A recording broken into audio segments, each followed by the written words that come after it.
Right. Hello, everybody, and welcome to episode 1 of TMS, or The Matt Show. And today we have the pleasure of welcoming a very special guest to kick off the new show. Andrew Yang, thank you for coming on. Hey, Matt. Welcome to the Matt Show. We got rid of Zach. Yeah, that's the way it went down. He's gone. Now, before we get started, I want to let everybody know that during this podcast, we're going to be raising money for Humanity Forward, which you can do right now through our referral link, which I'm going to put on screen. And I'm sure Andrew would be happy to give the highest donor a shout out, as well as maybe one random donor a shout out. So let's see how much we can raise. This is the greatest thing ever. Yes, number one donor. Thank you. Please donate away. And then I love the randomness. I love a little bit of good fortune. Awesome. So there's a lot happening today, but I want to start off with the news this morning that Speaker Pelosi said that minimum guaranteed income may now be worthy of attention. What do you make of this? And do you see this as being the direction that Congress is going to move into? I'm thrilled, just like anyone who supports universal basic income is thrilled, because you know that Nancy is the most powerful legislator in the Democratic Party. And the fact that she's now expressed openness to it is enormous. And I know she's noticed that dozens of her Democratic colleagues have been pushing for this. And it's common sense, because you got to look around and say, we've lost tens of millions of jobs. How the heck are we going to get out of this? That doesn't involve putting money into people's hands. So just like everyone else who's been fighting in the Yang Gang and trying to make universal basic income a reality, we get Nancy, this thing's happening. So I am pumped. Absolutely. And I think Heidi just brought it up here. Yang Speaks, there's coincidentally another podcast that's launching today. What can you tell us about the new podcast? And are there any special guests that we can expect in the future? I know you had Zach on today. He's about as special as you can get, maybe, but it was, Zach. I mean, he's not that special because he's gonna be there all the time. So it's more like just give the world a little Zach before he becomes like the gargoyle with the other convos. But Scott Santon's one of our first conversations. I will say we're gonna end up releasing these things in sort of non-chronological order. So some of the people you can look forward to: Van Jones, Crystal Ball, Ken Jeong, Scott Santons, Ian Bremmer, Michelle Wolf, Gene Twangy, who's like a huge influence, Abdul Al-Sayed. So those are some of the people that are upcoming, with more on the way. And one of the fun things, I hope you have this experience, Matt. And if you don't, then I will help you. But like the experience is like you ask someone to be on your podcast and they say yes. It's like a really good feeling. You're like, ooh, like somehow. So I have now had that feeling. And it has made me feel like, like I can just reach out to anyone and get them on the podcast. So certainly that's only true if people listen to the podcast. So if you do listen to the podcast, thank you. I hope you enjoy it. I'm really pumped about it because we're putting real spirit into these podcast episodes, and we're cutting the bad stuff, honestly. so if you have like an hour and 10-minute conversation and you're like, 15 of that, not so good. So then you just like, so I'm really, really excited about this podcast, in part because we're trying to make it excellent. We're trying to make it outstanding. And I feel great about it. And I hope people who check it out feel the same way. But those are some of the people that we have coming up. Awesome. And then today you also announced the We Are All Americans anti-racism campaign. And there's so many people, like a lot of your opponents formerly in the race, that are jumping in on this thing. How did this come together so quickly with so many different people involved? And what could you tell us about maybe the proceeds and where the money from the shop and stuff's going to be going and who that will be helping? It's funny because thank you for saying it happened quickly, because I feel like it's taken forever. It's like I started working on this, over a month ago, when it was clear that the racism people were seeing was having like really massive destructive impact on people and communities. So the number that set me off, and you can take what you will about the fact it took a number, but like I was talking to the CEO of the crisis text line, and she told me that the proportion of Asian Americans who were using the service had more than doubled from 5% to 13%, and that's on top of a general doubling of their traffic given the crisis. So I was like, oh my gosh, like Asian Americans are 2.5 times more likely to consider self-harm now than they were a month ago. And that really broke my heart, because, like if you feel that targeted and fearful that you're thinking about hurting yourself, I was like, well, something needs to happen there. And I thought I could do something about it. So I called a bunch of people and said, hey, let's put together a campaign. And I'm proud to say, Matt, that anyone I talked to about this was like, yeah, let's do it. And that's one reason why you see some of my former opponents, I really consider them more colleagues in the race, where I just reached out to them, was like, hey, I'm working on this thing. I think it's really necessary and uplifting. And the proceeds go to economic relief for people. So that's Humanity Forward. Mental health resources, that's crisis text line, or PPE purchasing. And so it's very, very wholesome. Like no one's making any money. People have worked many, many hours on this campaign already, and everyone just did it because it was the right thing to do. So it was very uplifting for me, even this process. And certainly I hope people are excited about it today. Mm-hmm. Yeah, absolutely. I saw Will Lexum, who's in the chat. He said this new merch is so awesome looking. I might have to drop a few $35 and get some. Well, we got these really, really amazingly talented designers on it. So like, as much as I love everything we've done in terms of Yang Gang, it was not exactly like get like the most talented fashion designer. But in this case, we had designers who wanted to help, and they're just so talented. They're like best of breed.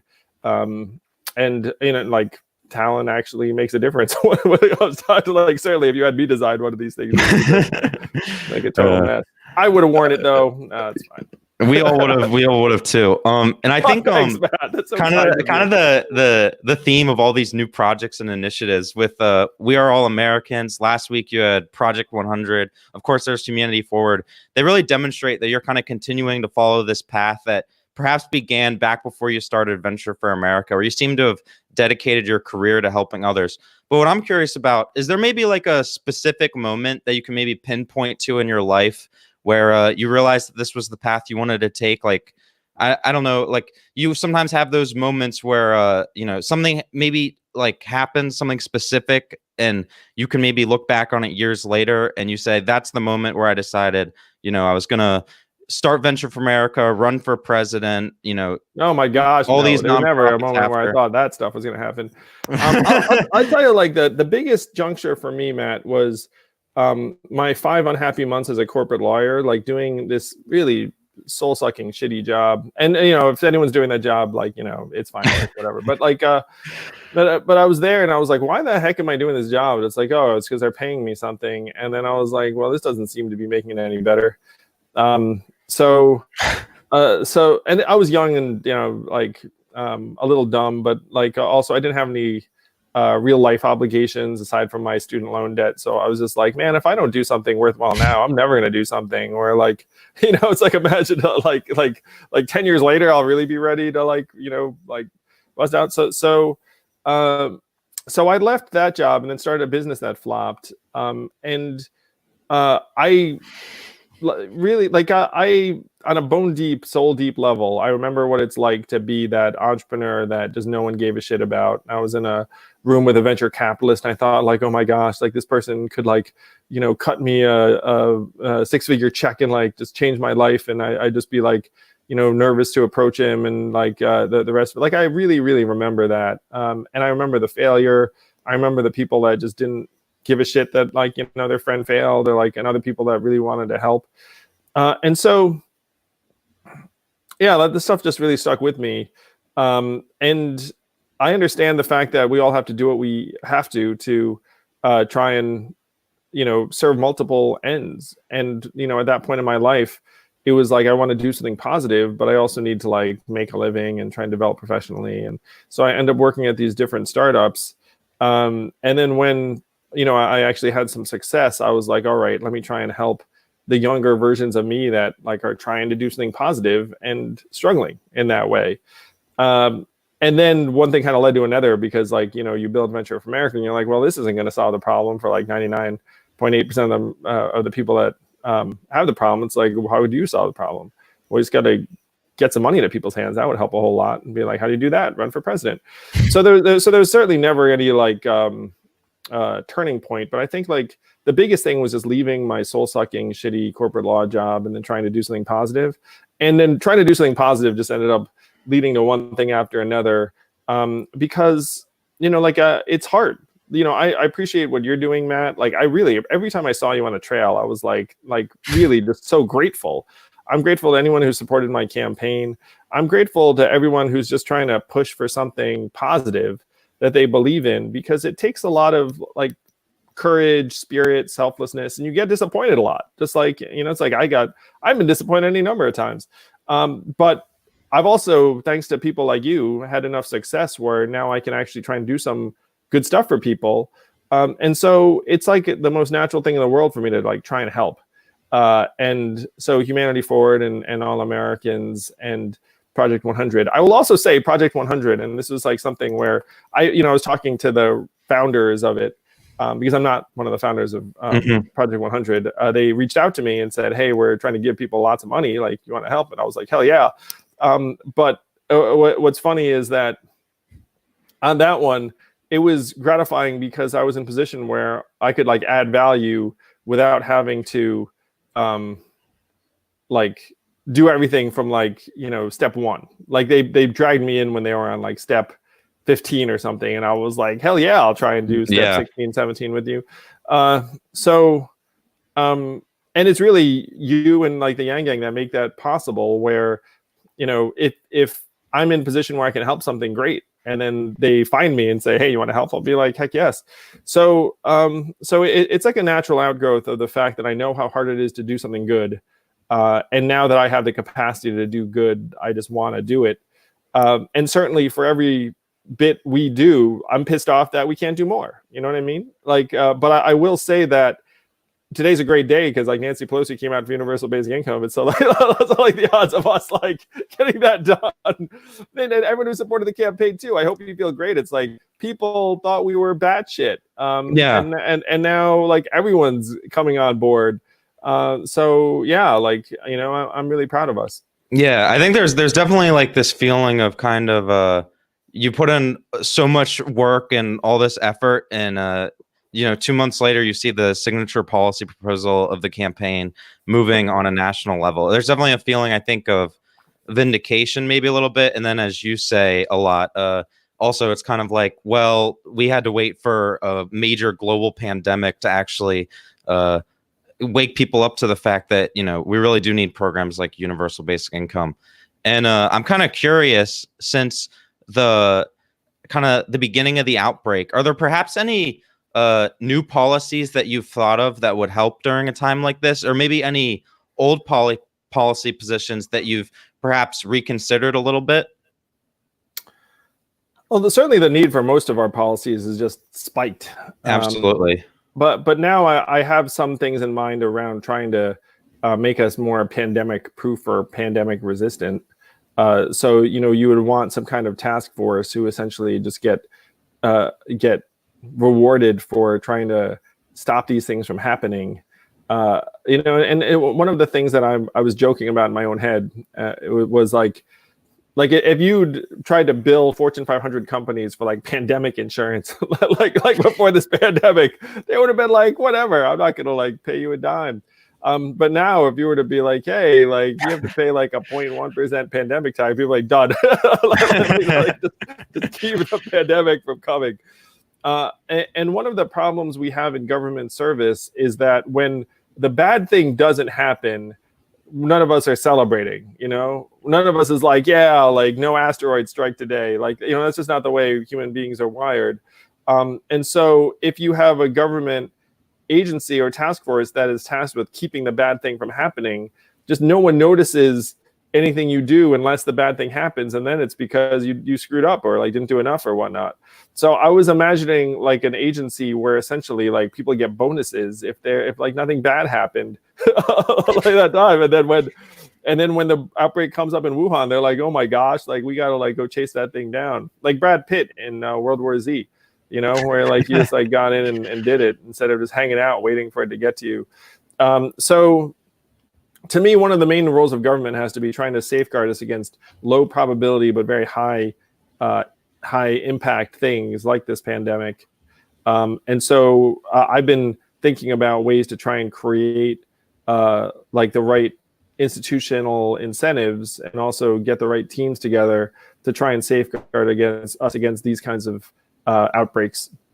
Absolutely. And one thing I think, since the ending of your campaign, you obviously endorsed Joe Biden, and you said recently that it seems like there's a good possibility that you'd have a position in a potential Biden administration. Is there a specific position or role that you would envision yourself being particularly effective in or perhaps drawn towards? Well, I'm interested in a role I could move the needle. And you can sort of imagine what that might be, but people know what my issues are. And one thing I'd be interested in is trying to help our government and society manage technology and innovation more effectively. And right now that role might not exist in the government precisely. Like they came up with CTO a number of years ago, but that person's actually not a technologist. Oftentimes, I think Megan was, and then the other guy was not. I'm missing at least there was another CTO in there, but so I'd be interested in technology facing role that could help us manage some of the issues that I see coming down the pike that I think our government is just way behind the curve on. Do you think maybe that be in like the form of, I know on the campaign trail you talked about the Office of Technological Assessment, I believe it was? Well, yeah, so the Office of Technology Assessment used to exist. It used to advise members of Congress on technology issues. They should 100% revive that. I'd probably be looking at something a little bit different, something like a cabinet level role on managing technology and innovation that was trying to help manage these threats right now, as opposed to just advising Congress on what the impacts are. Though that's a crucial role, and if I needed to head a new OTA, that would be high value.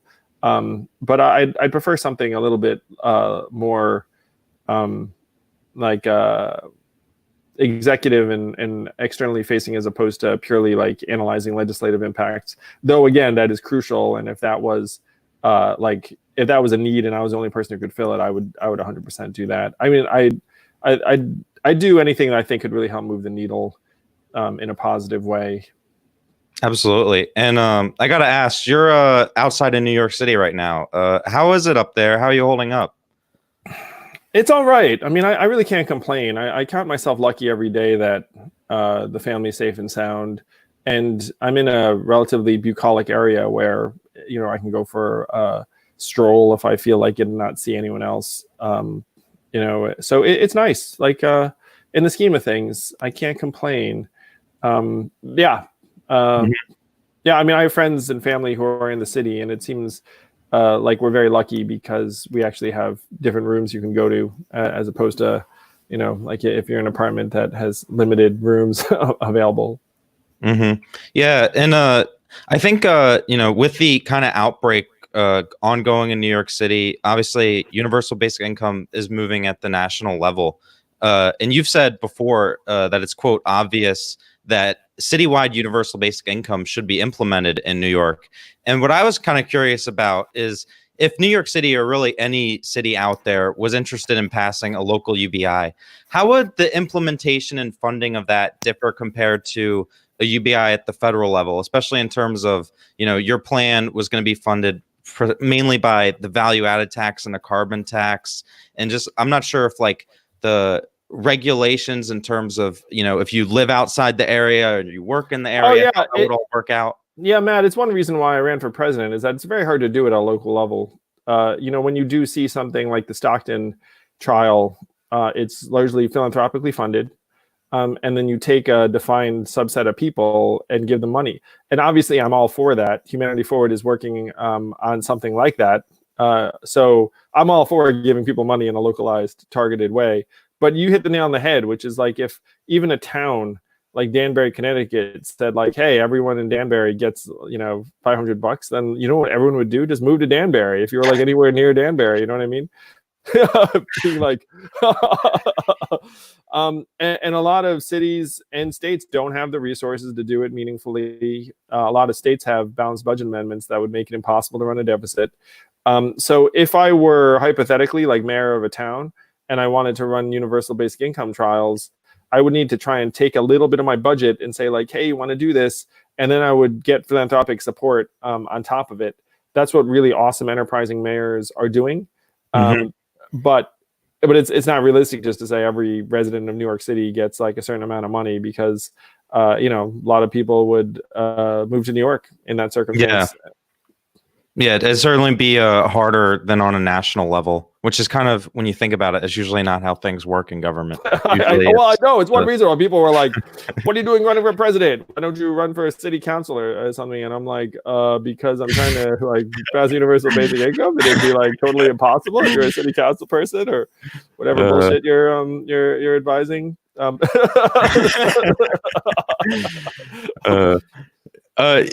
One thing I want to ask about is, during the campaign, there was kind of like always with the Yang Gang, we're kind of like maybe, I don't know if the word's conspiratorial. Like I guess we're always worried that, I don't know, conspiratorial, maybe with like just the media and bias in terms of, we were kind of always skeptical, institution skeptical. Good word. Yeah, skeptical's a good word to describe it. And I know that you've thanked the DNC and their leadership for the job that they did during the primary. But what I want to know is what you would say to perhaps someone who is watching who still has doubts about the overall fairness of the process.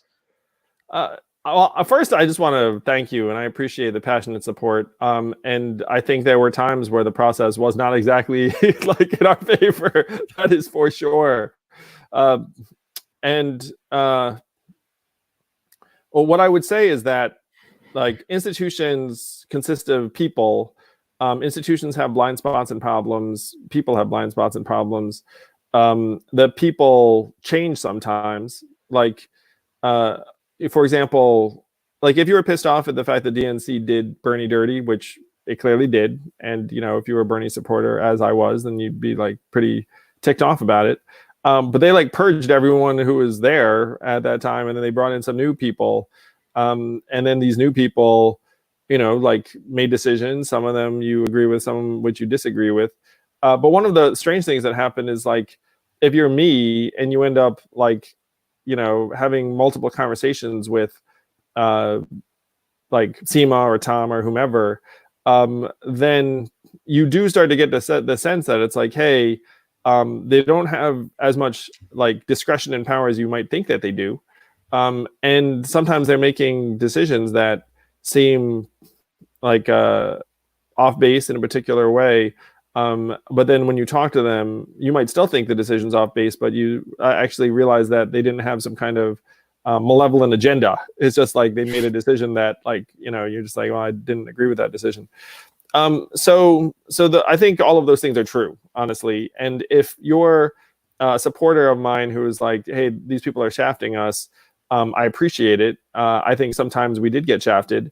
But one of the ways I've been trying to help is like, if you interface with people and then try and make the case being like, hey, like you might want to go about it this way, and like shaft us less, then you can sometimes like move the needle in your direction. Now there are times where you just have to call it and just be like, well, that was bullshit, and like fight it out. But for the most part, if you can try and like bring people around to a point of view and make it seem like you're not unreasonable, it's like you can just make more progress. And to me, like I was always just trying to get the job done and make as much progress as possible. And like, if you like, if you're like a jerk to me like a couple of times, but eventually like you get on board and help, like, I'll just forget about the first couple of times. Yeah, like definitely Holding grudges, I don't think is helpful in terms of trying to move your platform forward. Yeah, I mean, I think a lot of these institutional blind spots really, like, you get around the people and you'd be like, oh, I kind of understand why you don't see the things the same way I do, because like people are just really insulated from a lot of stuff in a lot of these positions and environments. I'm curious, you were talking about your own college experience earlier, and I was wondering, what advice do you have for someone graduating high school or even college during this crazy time? And I know there's definitely a lot of younger people watching. Oh, first, I feel for you because this sucks, and that, like, make no bones about it. Um, the big thing for you to try and be is like resilient, adaptable, and positive. That's much easier said than done. So and it's going to be, it's a very high bar. So let's say you're stuck at home today and you're like, well, this sucks, I was supposed to be doing XYZ. Like, try and make a list of goals for yourself, and see if you can just make progress on them, during this time and over the medium term. They can be really mundane goals, like learn how to bake banana bread, to like really, really big goals, like, launch a company, run for office, change people's lives for the better. But writing those goals down has been so helpful to me. And what you'll see is that you can actually make progress towards those goals independent of, let's say, that internship or that job or whatever it is. Like, I know it's bitterly disappointing that you might not have school next year in the way you thought. Like, maybe you didn't get a graduation the way that obviously like every single person of your generation, like, would expect. But if you identify your own goals, and then just try and make progress towards them every day, not every day, you can take days off, doesn't matter, but like, then you can carve out the path for yourself. And I will say also, in the big scheme of things, 6 months, a year, whatever it is, will not make or break your future. Just trust Andrew Yang, who, like, if you come and visited me during my 20s, like, people were like, what the heck is this? Like, people were like, start a company, fail, work another company, goes broke, work another company, be like, oh, this guy's never gonna go anywhere. My son's still a lawyer, a corporate lawyer. Really? No. That's the joke you always made. Yeah. Oh yeah. My parents is pretending I was still a lawyer. Sure. Yeah. Like that. That's like, so just trust me when I say, like, paths are non-linear. Like, if you just stay actually oriented towards your goals, you can accomplish them independent of, like, like a setback for a period of time. Absolutely. We have some more rapid fire questions now that people suggested, so hopefully these should be fun. What is your silliest fear? Like spiders with hair. I can handle spiders that don't have hair, but if you're a spider that's big enough to see your hair, then I'm just like, that's not cool. Do you know how many math hats that were sold during the campaign? Last I checked, I think we'd sold like over $2 million worth of math hats. And so if you do the math on that, let me think, it's like everyone's 100.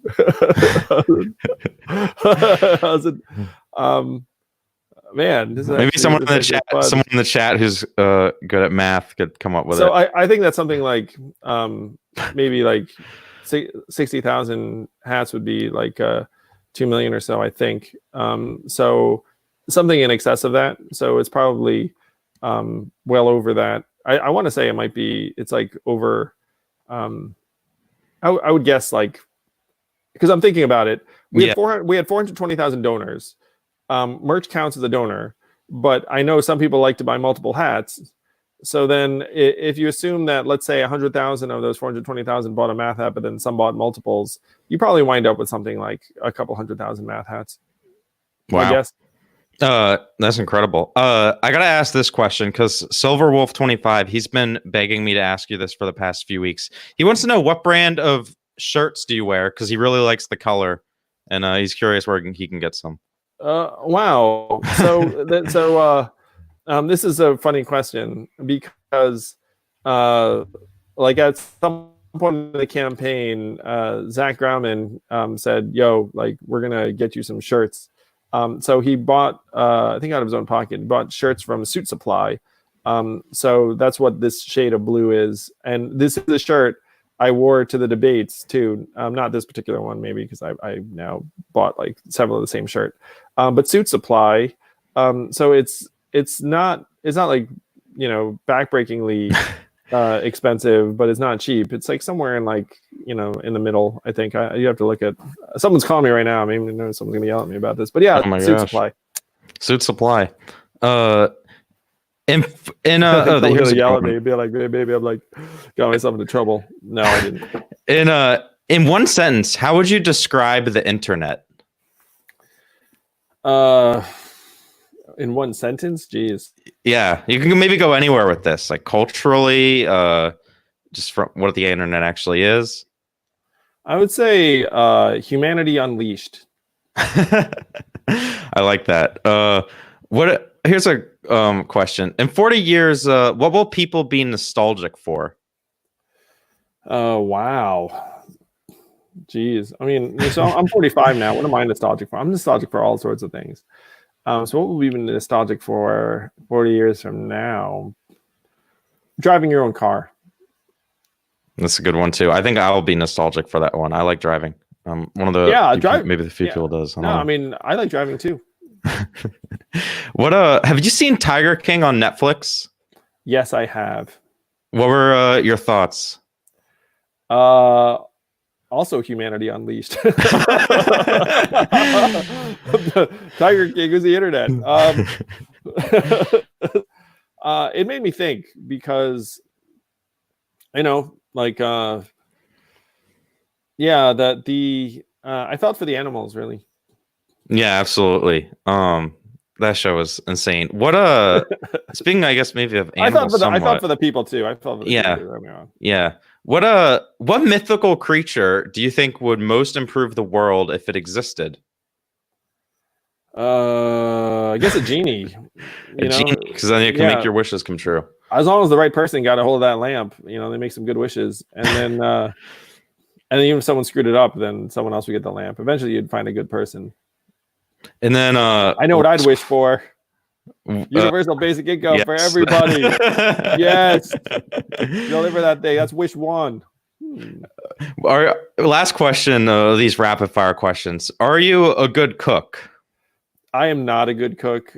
It's something that I'm not proud of. Evelyn, I cooked her dinner when we were dating early on. It was not great. And she was like, I will pretend this never happened. So do they.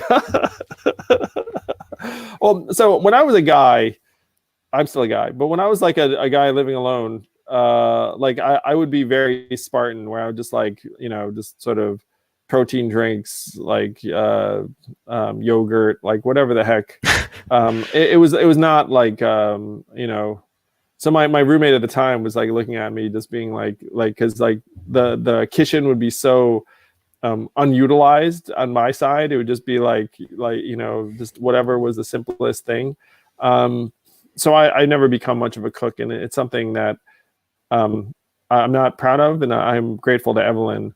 One thing I will say, and this is true for my 20s on, so that roommate, Andy George, as his name, he said to me that he really enjoyed preparing meals when we were roommates, because anything he prepared, I was blown away by. I was like, this is incredible. This is amazing. This is like the greatest thing ever. And like Evelyn says the same thing about me. It's like she can make anything, and it can even be somewhat screwed up. And I'm like, this is delicious. This is incredible. And I was like, look at my kids being like, you guys should really appreciate. Here's the joke in the household. I tell my kids that they should be grateful for everything mom makes, because if it was dad cooking, then they would just have toast for breakfast, lunch, and dinner.